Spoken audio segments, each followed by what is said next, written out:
Let's have a look at some other shit going on. Well, first of all, happy St George's Day for yesterday. I was at the Carlton Club yesterday doing my annual St George's Day speech. I mean, it was perfect, wasn't it? And now to do the St George's Day speech about a bloke who's never been here, St George. Oh, everyone says, oh, he's never even been to fucking England. Yeah. Well, why get me to do a speech about the English when I'm half Scottish, half Irish and half Welsh?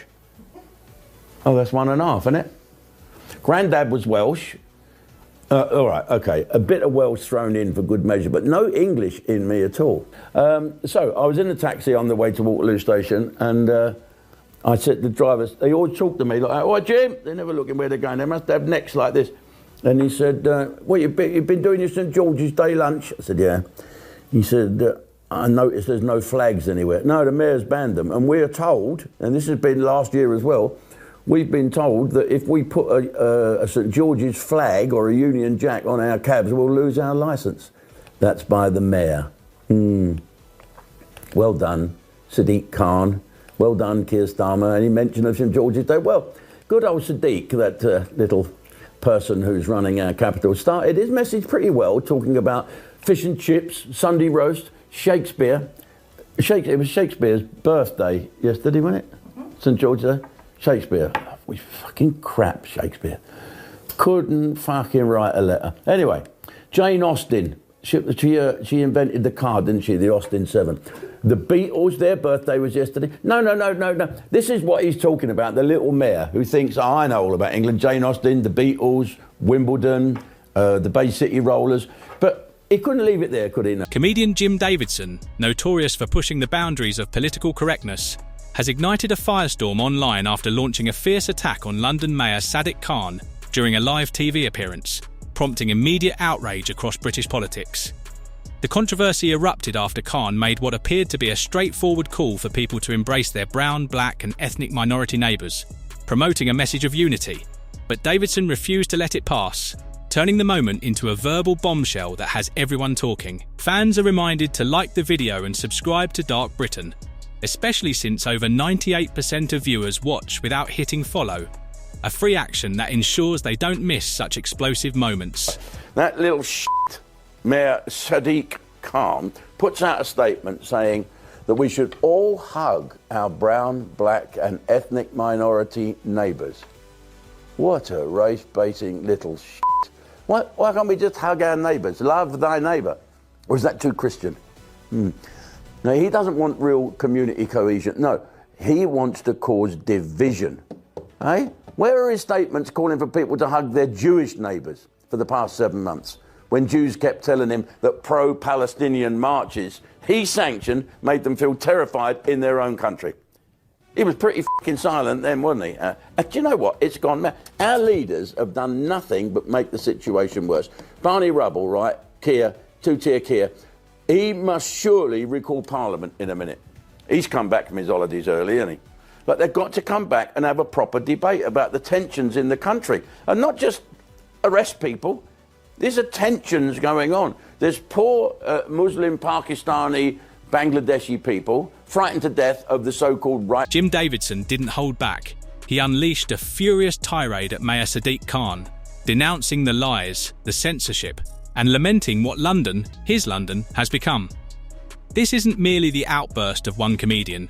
It's a reflection on the soul of a city, the voice of a nation, and a question reverberating across Britain. Whose city is this?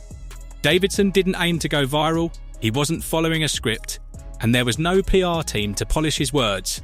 He spoke raw, angry, and completely unfiltered, voicing in brutal honesty what millions have been thinking, but were too afraid to say. But anyway, let's talk about the other little shit that's, not that there is a previous. Sadiq Khan. Oh, I can't bear him. Have you ever seen such an arrogant little Roland Rat-looking shitbag? No offence. He has told people who don't like Donald Trump to use their right to free speech and protest. So what he's trying to do, he's trying to whip up crowds of people that don't want Donald Trump to come to London. His London. How come it's your fucking London? I'm from London and I want Donald Trump to come. So they're saying when he travels to the UK for his historic second state visit, apparently the mayor, well now he's all for free speech again, isn't he? Yeah, coming out you go. You can have free speech. You can protest against our great, powerful ally that's in danger of fucking dropping us like a, like a hot cross bun. So the mayor believes in free speech now. Funny, isn't it? He wants so much into it when it's for causes he's not too keen on, anyway.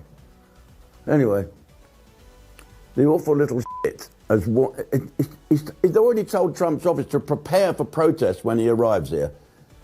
And I reckon, I don't think he likes Trump.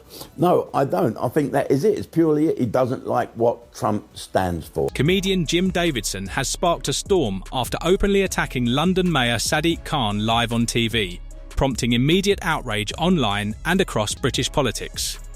Known for testing the limits of political correctness, Davidson's verbal bombshell erupted after Khan shared what seemed like an innocent plea for people to hug their brown, black and ethnic minority neighbours, a message of unity, but one Davidson refused to accept. He didn't stay quiet, roaring at the mayor, at the lies, at the censorship, and lamenting what London, his London, has become. This isn't just about one comedian, it's about the soul of a city, the voice of a nation, and a question echoing across Britain. Whose city is this? Davidson didn't intend to go viral, wasn't reading from a script, and had no PR team to polish his words. He spoke raw, angry, and unfiltered, voicing in brutal honesty what millions have been thinking but were too afraid to say, "This ain't your city, Con." 7 words that cut through fake smiles and staged diversity campaigns, leaving a mark on a city already divided. 7 words shattered the polished image of modern London, and suddenly the mask slipped, because the city doesn't feel like London anymore. Not to the working class Brit priced out of neighbourhoods, not to the family afraid to walk the streets at night, not to the pensioner who remembers when London still felt like home. It's a city of knives, acid attacks, postcode wars, lawlessness in broad daylight, statues pulled down, and history erased overnight. In that fiery video, Davidson made it clear this isn't about race or hate, it's about truth. He spoke openly about crime, fear, and division, slammed the elites living in gated comfort while the rest are told to accept chaos, and accused Sadiq Khan of letting London fall apart while pretending everything is fine. But he didn't stop there. Davidson called out the media, the censorship, the pressure, and the fear of being judged for simply asking questions. He gave a voice to everyday Britain, silenced not by law but by shame, by a system that protects the powerful and punishes the honest. The response was explosive.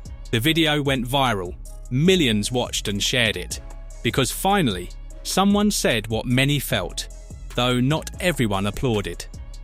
The elites panicked, and the media rushed to attack him. Young kids are dying, children left vulnerable, and where's Sadiq Khan? Busy changing street names, chasing headlines about climate pledges and pronouns, doing everything except tackling the city's real problems.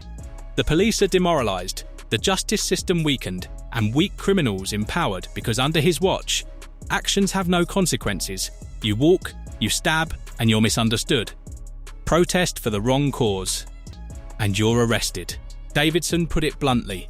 They care more about your tweets than your safety, and that struck a nerve with London's working class. The forgotten, the ones who built this city. They're not stupid. They feel it every time they avoid the tube at night, cross a street because a gang is standing there, or hear sirens and wonder if it's another teenager lying in a pool of blood. Yet they've been told to stay quiet, not to spread fear, accused of dividing communities, and blamed if they complain. That's the lie. That's the gaslighting. And that's exactly what Davidson destroyed with his rant, exposing the rot, the decay, and the bleeding heart of London, along with leaders too afraid or arrogant to admit it. Because for people like Khan, the truth is inconvenient. But Davidson wasn't just calling out Sadiq Khan. He aimed his fury at the entire system, tearing into Keir Starmer and the Labour Party. He mocked Starmer as Barney Rubble, a clueless bystander with no control over the rising chaos, a government that simply arrests people and pretends problems are solved. Davidson snapped, saying they have no idea what's really going on, and his words resonated because, like it or not, people are angry.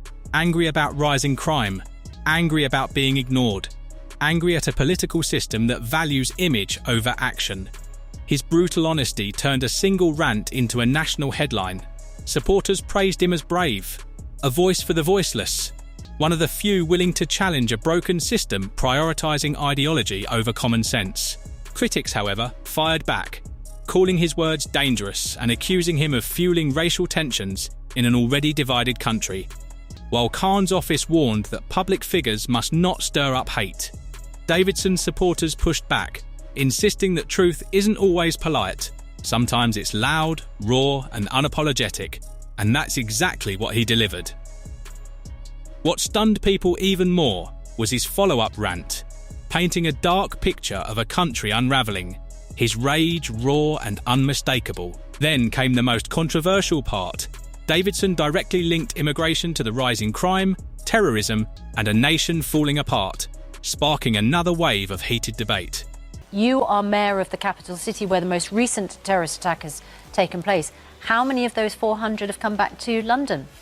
The estimate is just over half. So when you where are they? When you look at the no, but seriously, how where are are we they? letting people back in to the UK who haven't just been trained, they've actually fought potentially against our troops? How are we letting them back in without knowing exactly where they are and what they're up to? Because out of all the thousands of people that we're concerned about, surely those who've actually gone to fight are the biggest risk. Well, that's one of the reasons why it doesn't make sense for the government to be cutting resources from those. Where are they? You're the mayor of this capital city. Where are they? I can't follow 400 people. What I can do is make sure we have the policies, because what we can do, though, is make sure we get the resources for the police and the experts to follow these people. Why can't you instruct the police? Why can't you call Cressida Dick right now and say every one of those people who's come back from a war zone, who's in London, I want them followed? Let me see why. Because the Met Police budget, roughly speaking, 15% to 20% is funded by me, the mayor. The rest comes from central government. If the Met Police budget is being shrunk and reduced, they've got to prioritise and use their resources in a sensible, savvy way. What could be a bigger priority than people coming back from a Syrian battlefield with intent to harm British citizens? Why is it not the #1 priority? Why are these people just allowed to come back in the first place, and then the London mayor doesn't appear to have a clue where any of them are? I mean, no disrespect to you, but where are they? Well, that's one of the questions that obviously the police and security services are but looking into. Mayor. But this chap here... Yeah, Sadiq, you're the mayor of London. Sure, but can I say, look, the 3 men responsible for the attack on Saturday night hadn't come from overseas. They were, for all intents and purposes, integrated into our way of life. But Jim Davidson isn't a politician. He's just a man with a platform, and he isn't afraid to use it. The reaction was sharply divided. Some accused him of being racist and Islamophobic, while others praised him for speaking truths they felt no one else would voice. I think this is straightforward. It's Islamophobia, and the Prime Minister should call it out for what it is. The reason he won't is because he's so weak. They're divided, they're chaotic, and if they're re-elected, we're going to have 5 more years of this. It is only Labour now that can unite the country, bring people together, turn a page on this and actually usher in the sort of society, the sort of future that people desperately want. And here's the real threat. They weren't scared because Davidson used fancy language, went through the BBC or asked for permission. He didn't. He just spoke, and that's why they panicked. When someone bypasses the gatekeepers, when a message spreads unfiltered, unedited and unapologetic, the elite loses control. That's the war Davidson just started.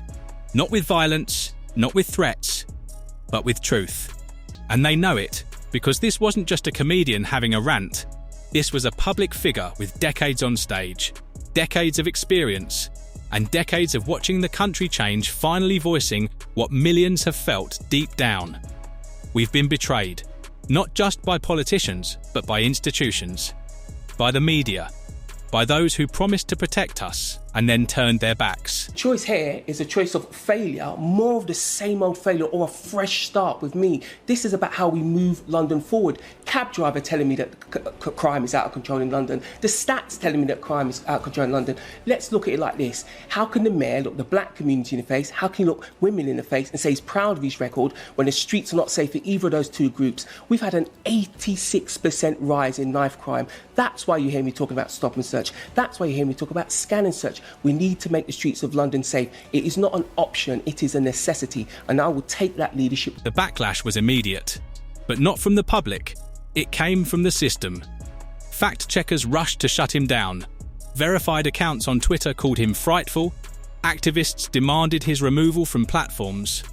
And one journalist even suggested he should be investigated for hate speech. Hate speech? Since when is it hateful to ask for safety, extreme to want your city back, or dangerous to voice what the public is already thinking every single day? If you want more political firestorms like this, like the video, and subscribe to the channel for powerful, thought-provoking content.